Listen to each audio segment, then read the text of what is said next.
Un gouailleur, c'est-à-dire quelqu'un qui dit des choses sans réfléchir.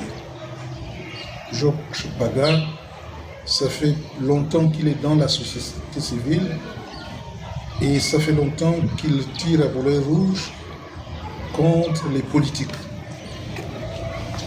en l'occurrence contre Ali Bongo. Mais tout en oubliant qu'Oligui n'est pas autre chose qu'un autre Ali Bongo, puisqu'il sort de là.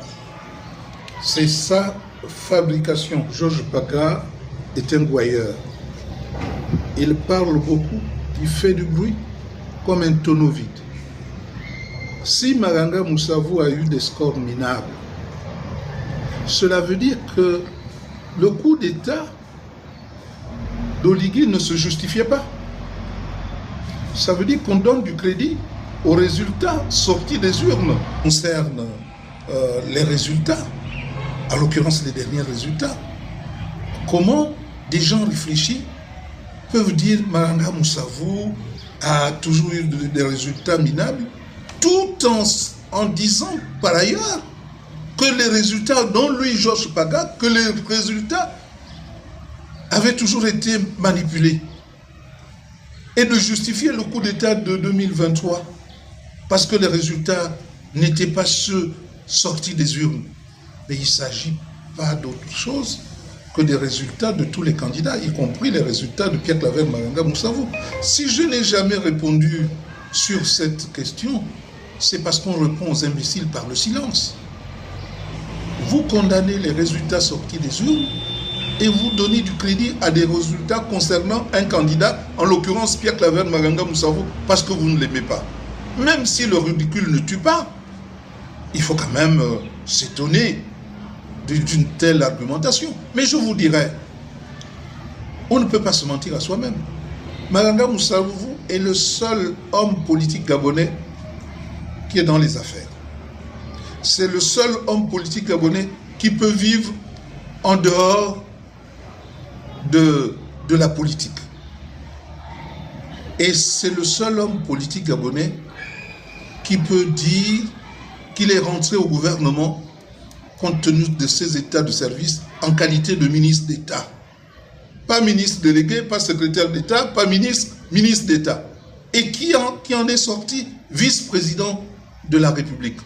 C'est parce que ceux qui m'ont nommé savaient qui j'étais et ce que je valais. Et vous pouvez demander à tous les ministres de la République qui ont participé à différents gouvernements avec moi, y compris les deux premiers ministres qui sont encore en vie, en l'occurrence Jean-François Toutouméman et comment il s'appelle, Guendo. Vous pouvez demander à Divungi, ancien vice-président de la République, ou à Zachary Miboto, ancien ministre d'État, quelle est la qualité de mes interventions au sein du gouvernement. Et aujourd'hui, il n'y a pas un Gabonais qui a un projet de société comme celui que je propose pour sortir ce pays de l'ornière. On ne donne pas le pouvoir à des enfants pour qu'ils jouent avec, on donne le pouvoir à des gens d'expérience pour que ce pays sorte de l'ornière. Mais cependant, je dirais à des gens qui n'ont pas de jugeote que si vous accréditez les résultats sortis des urnes, le coup d'État ne se justifie pas. Et quand vous prenez la parole à U et à Dia, vous condamnez Oligui Nguema en disant qu'il n'avait pas de raison de faire le coup d'État puisque les résultats étaient bons. Mais je voudrais dire à Georges Paga, qui a une mémoire courte et qui n'a pas de cervelle, c'est qu'il est dans le monde, dans ce monde dans lequel nous vivons, il y a des exemples des gens qui ont connu la déchéance et qui sont devenus de grandes personnalités politiques. En l'occurrence, Abraham Lincoln, qui a échoué 37 fois et qui est devenu, à la fin, le plus grand président des États-Unis. À cause de quoi? À cause de la persévérance. Quand les gens disent « tu as échoué 5 fois », mais ils ne savent pas ce que ça veut dire. 5 fois, en étant toujours 3e, à ces élections en ayant de bons résultats, de bons scores, en étant souvent seul. Mais si j'avais été encadré comme les autres par l'ensemble des Gabonais qui avaient coalisé, j'aurais eu les mêmes résultats qu'Ondossa, les mêmes résultats que Ping, les mêmes résultats que beaucoup d'autres. Donc ça n'est pas ça. Un jour viendra où les gens comprendront, se mettront autour de moi et nous aurons aussi les mêmes résultats.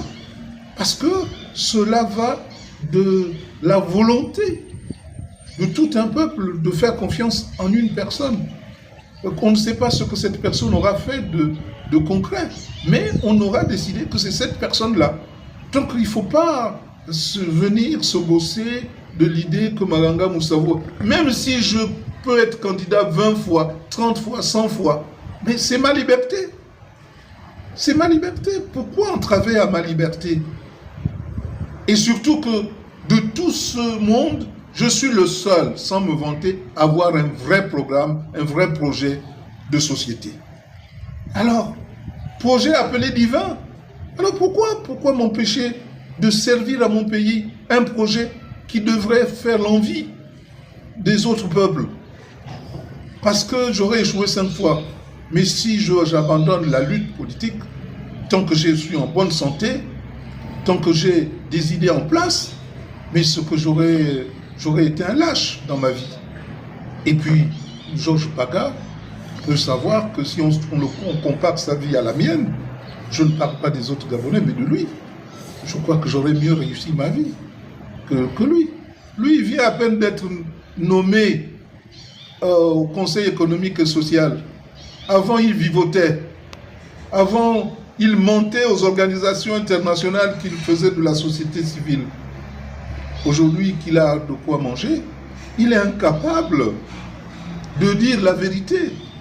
Il a critiqué hier Ali Bongo, mais je vous lui dis qu'Ali Bongo c'était rien par rapport à la dictature établie par Oligui Nguema. Mais ça, si ventre affamé n'a point d'oreille, et il criait à cette époque-là quand il était affamé, ventre plein, fait en sorte qu'il protège ses intérêts et qu'il se mette derrière une véritable dictature. C'est comme le cas de Mundunga. Qu'est-ce que vous voulez en faire? Demain, comme il l'a fait d'Ali Bongo, en 2016, il a hébergé chez lui, il a tout fait chez lui. Il a fait campagne pour lui. Et puis tout d'un coup, on le voit qui s'en va en disant qu'Ali Bongo est un dictateur. Mais c'est lui qui a aidé à établir la dictature d'Ali Bongo. C'est lui qui a falsifié les résultats. Et il s'est enfoui. Aujourd'hui, il revient, il dira encore à Oligui. Oligui doit faire attention à Mundunga. Aujourd'hui, il dit que, dis-moi, demain il dira que si j'ai parlé ainsi, c'est parce que tout simplement, on m'a demandé de le faire. Et je ne pouvais rien faire. Mais qu'il sache que l'exemple encore une fois, l'exemple qu'il donne du général de Gaulle condamne, il ne connaît pas bien l'histoire, condamne tout simplement le général Oligui. D'abord, comparaison n'est pas raison.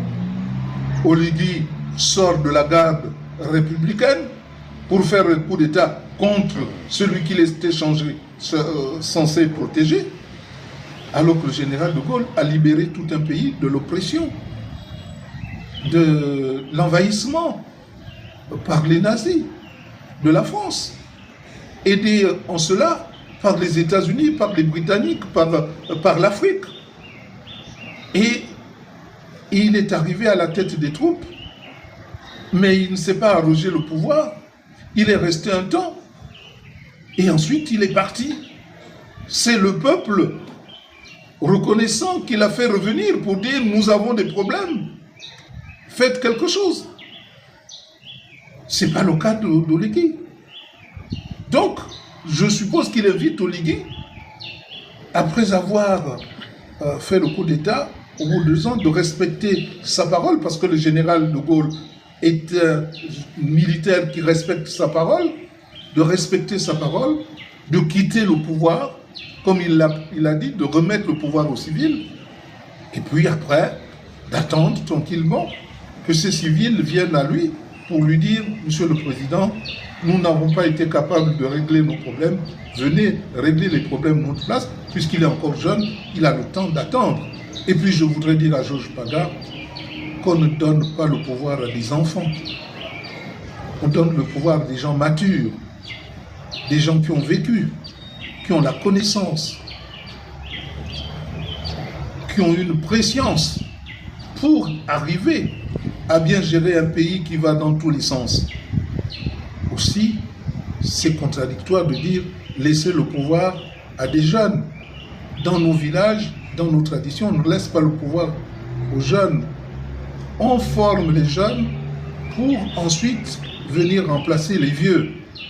Et si les vieux abdiquent, ça veut dire qu'ils sont incompétents. Les jeunes doivent attendre et apprendre.